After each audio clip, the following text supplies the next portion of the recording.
Estimado público, poco a poco reanudaremos la sesión.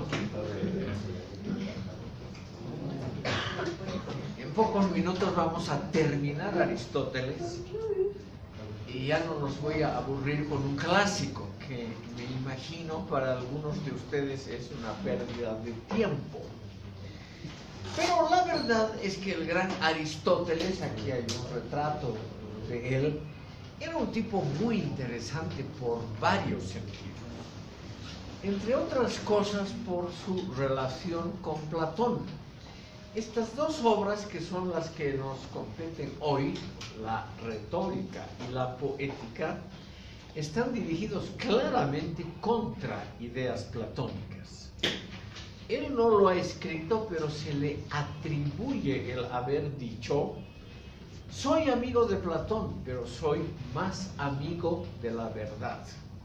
Lo que quiere decir que él le tenía mucha simpatía a su gran maestro, pero que él consideraba que su maestro, como todo ser humano, podía equivocarse y que había naturalmente opiniones contrarias a Platón, pero tan válidas como las del famoso maestro. Y aquí viene algo directamente relacionado con ese vínculo muy complejo entre maestro y alumno. Platón creyó en la República que había que expulsar a los poetas, por ejemplo a Homero, el más grande y más famoso de la República ideal, porque enseñaban mentiras, por un lado, o sea, ficciones literarias, y por otro, enseñaban a desconfiar de las autoridades. Entonces Platón, que en el fondo era un espíritu conservador, estaba en contra de la presencia de los poetas, de esos seres que ponen todo en duda, en el seno de un régimen ideal como era la República. Permítanme que les repita lo que ha dicho Aristóteles: la literatura es el principal sistema para educar una mente libre, porque la literatura nos muestra el dolor, el sufrimiento, los conflictos y las catástrofes que causa el ser humano en toda su magnitud. Y los poetas, como el gran Homero, lo hacen de tal manera que nosotros podemos aprender de la literatura. O sea, la literatura tendría una función extremadamente importante, al contrario de la retórica sofista, al contrario, estimado público, de los sistemas de manipulación, porque nos enseñaría a comprender el dolor, el sufrimiento y los conflictos humanos, es decir, nos ayudaría a comprender la complejidad del comportamiento humano. Y eso no estaría, según Aristóteles, en ninguno de los intentos manipulativos de la retórica. Entonces tenemos aquí, como les decía, desde un primer comienzo en este tratamiento de lo que hoy llamamos comunicación, tenemos un claro análisis de las posibilidades manipulativas del discurso, pero al mismo tiempo Aristóteles, que era realista, que tenía, digamos, ideas que hoy podríamos vagamente calificarlas como un demócrata racionalista, Aristóteles creía que había un método, un remedio contra la manipulación del pensamiento. Y ese método sería, curiosamente, el leer o el oír, como era lo usual en esa época, textos literarios clásicos. Lo clásico, estimado público, no es como ustedes, pudiendo equivocarme, creen lo aburrido, esos textos largos como la Divina Comedia, esas cosas kilométricas, que chicos jóvenes como ustedes que quieren el placer y la información rápida, no puede brindar. Eso es equivocado. Lo clásico es lo que, una definición aristotélica, lo que pervive a lo largo del tiempo por su calidad intrínseca. Entonces, al leer los grandes textos, las epopeyas, las tragedias, etc., lo que aprendemos es la contraposición a la tendencia manipulativa de la retórica. Y eso es muy importante, estimado público, porque en todas las culturas, sin excepción alguna, ha habido grandes testimonios literarios. Y la calidad, por eso digo el adjetivo grandes testimonios, la calidad de esos testimonios reside en que nos muestran el dolor, el conflicto, la complejidad, el hecho, por ejemplo, en las tragedias griegas, que el héroe está entre dos sistemas de valores, ambos válidos. Entonces, cualquier decisión que tome el héroe, cualquiera, siempre va a estar equivocada. O sea, el ser humano tiene esa tendencia a equivocarse porque precisamente es muy difícil tener razón o tener la opinión adecuada, la estrategia adecuada en todos los casos. La literatura nos enseña algo muy importante, pero al mismo tiempo triste. El ser humano es el animal que se equivoca.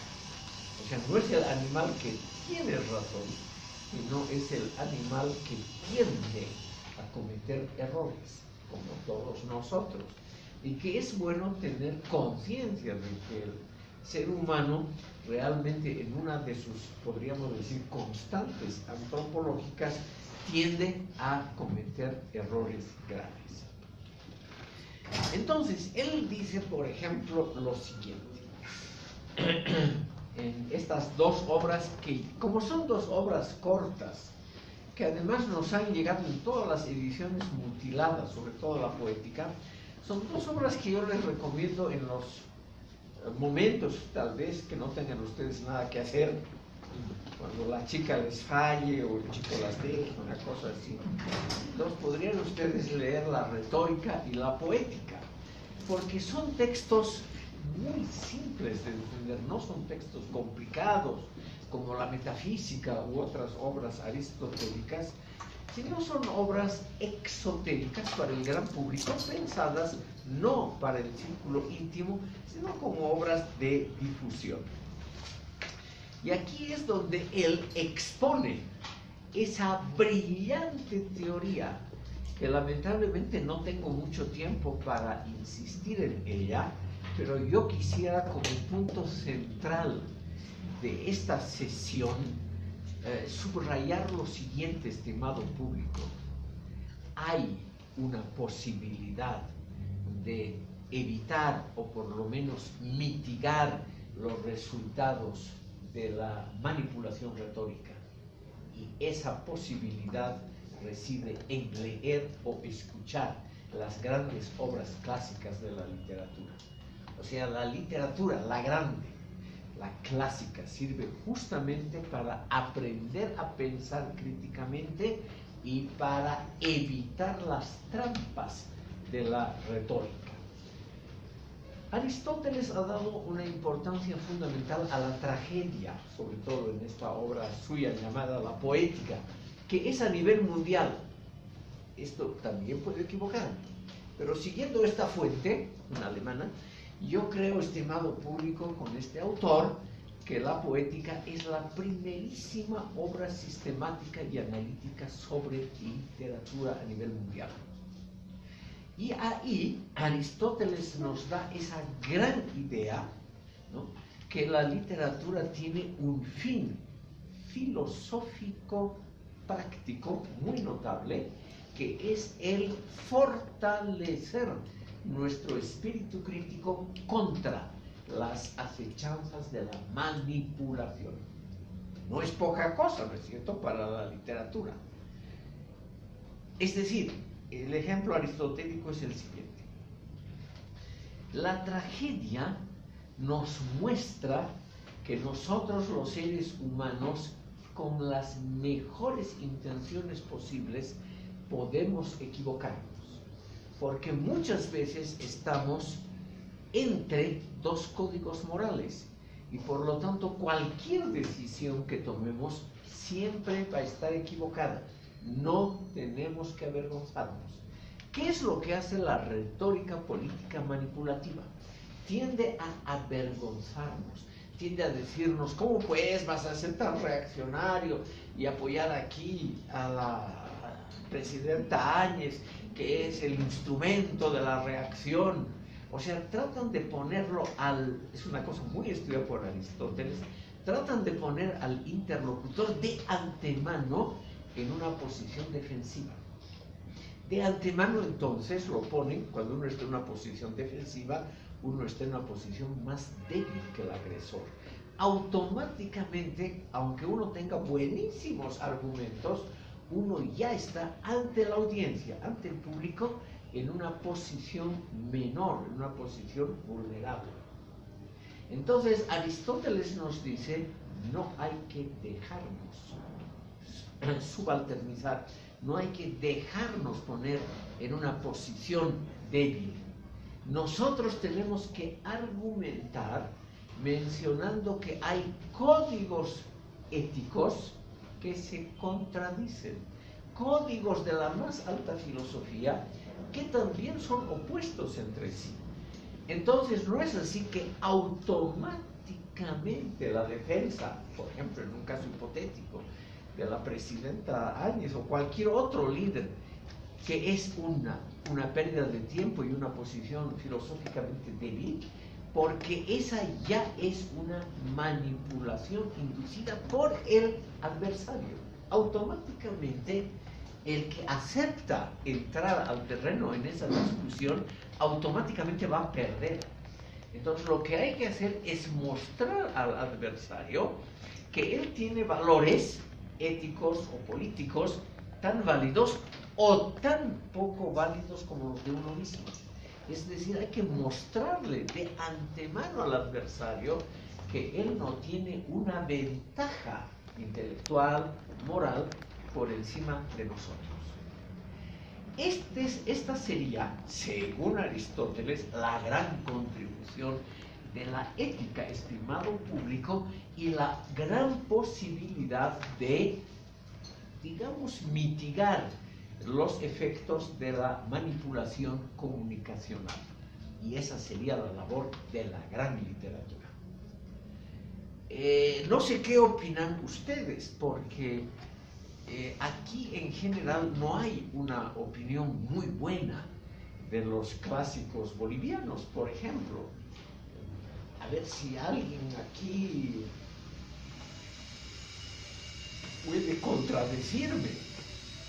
Yo tengo, por ejemplo, la impresión de que un clásico, aunque altamente controvertido, como es Alcides Arguedas, que él todavía, pese a sus posiciones racistas indudables, nos puede enseñar algo sobre la mentalidad colectiva del país, que ha sido el tema que él ha estudiado. Que Arguedas, a pesar de todo lo que se le pueda criticar, y hay muchos elementos criticables en la obra de Arguedas, que él nos puede mostrar, estimado público, algunos aspectos que han sido criticados violentísimamente en 1909, cuando salió la obra, porque probablemente Arguedas, tal vez sin saberlo del todo, dio en el clavo. Es decir, al criticar, por ejemplo, la cultura política general del país, esa cultura política conservadora, autoritaria, etc., él seguramente dio en el clavo. Eso es lo que no ha gustado en la opinión pública. Menciono este caso de Arguedas por lo siguiente. Ustedes tal vez han visto el afiche que está aquí en la pared, El día 18 de febrero, que creo que es martes, en el aula magna de la carrera de Ciencias Políticas se va a presentar la obra de Freddy Zárate sobre el rescate de los pensadores que han sido olvidados premeditadamente por la opinión pública boliviana. Y me parece, pudiendo equivocarme, que se trata de un enfoque muy interesante. O sea, rescatar también esos valores que tiene la literatura clásica boliviana en sus autores que uno menos los pensaría como pensadores críticos. El autor del libro ha escrito un artículo sobre Arguedas muy interesante, siguiendo estrictamente podríamos decir, el núcleo central argumentativo de la poética aristotélica. Ha mostrado que la opinión que tenemos todos sobre Arguedas es una opinión construida muy posteriormente y es una opinión manipulada por el poder político. Arguedas, según el autor Freddy Zárate, que nos honra aquí con su presencia, el autor afirma que la visión de Arguedas es una visión chueca. ¿Qué es chueca? Torcida, distorsionada por la retórica oficial. Y que esa visión distorsionada, chueca, es obra del chueco Céspedes, quien en su juventud defendió ardientemente a Arguedas y cuando se convirtió al nacionalismo revolucionario, empezó su campaña contra Arguedas, que hasta hoy, sin duda alguna, ha sido muy exitosa. Es decir, se cree que Arguedas es realmente la culminación de la reacción, de las maldades, del racismo, de todo eso, y ya no se ven los aspectos positivos que también pueden estar y de lo cual podríamos aprender, por ejemplo, a ponernos en duda nosotros mismos. Perdón, antes de darle la palabra a usted, algo más sobre Arguedas. Aquí en Bolivia, con mucha razón, el aforismo piensa mal y acertarás es algo que todo boliviano inteligente debe usar, porque el peligro dimana, o sea, proviene de los otros. Piensa mal y acertarás es una regla de oro para moverse en el proceloso campo de la política, o sea, proceloso, en el tormentoso campo de la política, porque hay que desconfiar de todos, y el que desconfía tiene razón. Arguedas lo que ha hecho muy inteligentemente es mostrar que esa es una de las bases de la cultura política boliviana, pero que al mismo tiempo, como él dice, es una frase atroz, o sea, horrible, porque muestra que es una cultura basada en la absoluta desconfianza, que no se ha producido una confianza básica. Este argumento, estimado público, es el tipo de argumentos que se encuentran en la poética y en la retórica aristotélicas. O sea, podemos aprender de las grandes obras literarias, porque una obra literaria tiene algo muy importante, son obras complejas, o sea, son obras con muchas aristas, con muchas capas de significación. Y por lo tanto nos pueden enseñar algo sobre lo que la retórica, que es simplificadora, la retórica manipulativa, no nos enseña. Quizás a modo de comentario, ya que se está mencionando Arguedas, sí. Fernando Díez de Medina tiene un libro, Fantasía Coral, donde se hace una compilación de varios ensayos que ha escrito este autor, ¿no? En uno de ellos se hace una crítica a la obra de Augusto Céspedes, El dictador suicida, en el cual menciona justamente las imprecisiones históricas que había cometido este autor, ¿no? Sí.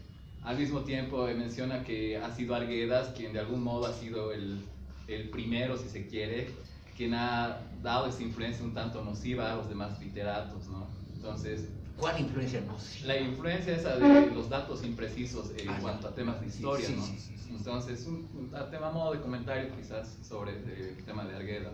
Claro. Estimado público, lo bueno de la literatura es que es el juego de diferentes opiniones. Es decir, la literatura se critica a sí misma. Un gran literato, yo lo he conocido personalmente, y puedo asegurar que él hablaba como un texto impreso. Era un enorme placer el escucharlo, porque él le gustaba monologar. Le gustaba monologar así ante audiencias pequeñas durante horas enteras. Hablaba sin la más remota duda y sin el más remoto error. Era un texto impreso de extraordinaria belleza cuando él hablaba. Pero eso era la parte, digamos, formal, estética exterior. Al mismo tiempo, él defendía los fusilamientos de Chuspipata, todas las maldades imaginables que cometió el MNR, que no fueron santitos en el ejercicio del poder. Él, Arguedas, defendía todo eso con argumentos también muy interesantes, pero deleznables. Entonces, aquí tenemos el caso de un brillante manipulador de la opinión pública. Freddy Zárate, en su libro, muestra cómo, estimado público, la Revolución Nacional de 1952, cuyos méritos no están en duda, el voto universal, la reforma agraria, etcétera, etcétera, también sirvió como una aplanadora cultural.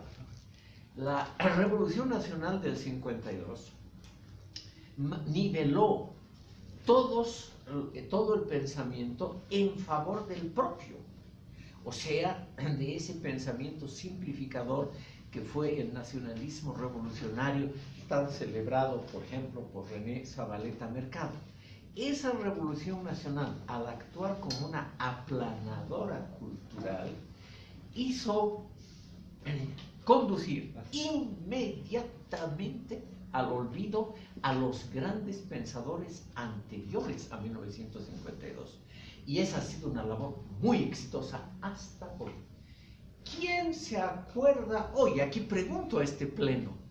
¿Quién se acuerda hoy de Claudio Cortés, Premio Nacional de Literatura, antes del 52? ¿Quién se acuerda de Daniel Pérez Velasco? No me refiero a la Plaza Pérez Velasco, sino al escritor Daniel Pérez Velasco. Y muchos otros pensadores de esa época, Aquiles Munguía, un montón de gente que digamos que no eran valores excepcionales, pero no eran inferiores a Montenegro y a Céspedes. Y el movimiento nacionalista revolucionario, tan alabado por muchos, realmente ha actuado como una aplanadora y ha hecho olvidar muy exitosamente a todos los pensadores anteriores al 52. Se salva vagamente Adolfo Costa de Urrels, porque es premio internacional en el exterior, etcétera, etcétera. Pero en general yo también preguntaría aquí, ¿quién ha leído a Costa de Urrels hoy? Nadie. Un tipo que es un canciller, embajador, presidente de la Liga de Naciones, de la anterior a las Naciones Unidas, es decir, un tipo de una brillantísima trayectoria. No existe en Bolivia ninguna plaza, ninguna calle, por ejemplo, que recuerde a Arguedas, a Costa de Urrels, a muchos de los pensadores de esa época, por ejemplo, a ese trío que actuó en la diplomacia y en la política muy exitosamente. Frankovich, Ostria Gutiérrez y Costa de Urrels, ¿no? Ese trío de amigos entre sí. Aquí los han vilipendiado, yo me acuerdo cuando era niño, en el 52, como a este trío maldito tenía la peor opinión pública imaginable. Y realmente en la literatura, Ostria Gutiérrez como el primer pensador de la geopolítica boliviana, etcétera, y Costa de Urrels, ¿cuál era el tercero? Frankovich, el gran filósofo. Realmente son ahora gente de tercera. Por ejemplo, Frankovich hasta el día de hoy es el único boliviano que ha publicado en el Fondo de Cultura Económica, que ha publicado su Historia del Pensamiento Boliviano, Historia de la Filosofía Boliviana, que eran libros leídos en toda América Latina. En esta carrera, ¿quién lee hoy a Frankovich? No es calidad excepcional, eso quiero mencionar, tampoco, pero tampoco está por abajo del nivel de los otros pensadores bolivianos. Entonces, la filosofía y sobre todo la literatura nos obligan y nos incitan, estimado público, según Aristóteles, a pensar las cosas diferenciadamente, o sea, una por una, no encasillarlas a todas como literatura antinacional, literatura reaccionaria o lo que sea, sino que nos ayuda a pensar caso por caso y ver los méritos que puede tener cada uno de estos proyectos literarios que han tenido no más su importancia. Entonces, por ello, me parece muy razonable la idea de Aristóteles que la literatura y los poetas son realmente los maestros de una educación crítica. No sé qué pensarán ustedes, pero a mí me parece una idea expuesta claramente hace 2400 años que me parece muy interesante. No voy a entrar a detalles específicos, por ejemplo, Aristóteles es el primero que ha formulado la teoría de la catarsis. Las tragedias tienen una función educativa porque nos hacen llorar, tocan fibras íntimas de nuestra psique y nos obligan a pensar, nos purifican, catarsis es purificación, nos purifican de nuestras pasiones, porque nosotros, es una observación muy buena de Aristóteles, hoy día un lugar común, pero hace 2400 años una cosa nueva, porque nosotros tendemos a identificarnos con una de las figuras de la literatura o del teatro. Nos identificamos con el buenito, con el sacrificado, con el héroe anónimo, con el que realmente hace algo por los demás. No nos identificamos con el gobernante, con el malo, con el tirano o con la mujer intrigante, sino que nos identificamos con las figuras que nosotros llamamos positivas. Y ante la muerte o el sufrimiento, en las tragedias mueren. Indefectiblemente todos los héroes positivos terminan mal en todas las tragedias. Nosotros, al llorar junto con esos héroes, hacemos una purificación de nuestro pensamiento y de nuestros sentimientos. Y eso, según Aristóteles, es la mejor manera de adquirir un espíritu crítico, distanciado, diferenciado, que nos permite resistir la manipulación retórica normal y corriente.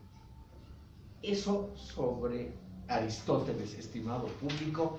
Espero haberles mostrado algo de la importancia de este pensador.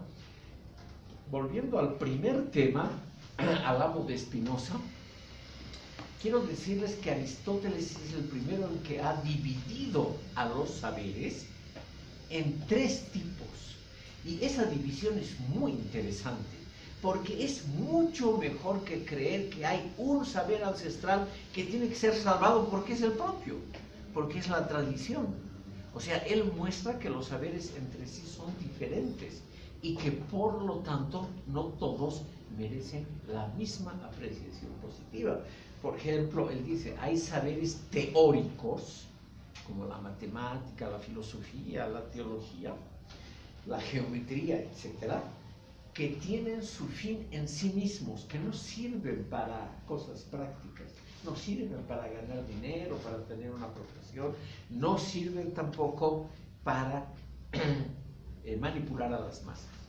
Y en cambio están los saberes prácticos, que son los que tienen que ver con la vida cotidiana de los seres humanos, que sirven obviamente para mejorar la convivencia de los seres humanos, pero también sirven estos saberes prácticos para la manipulación, para el uso, para la utilización de los seres humanos.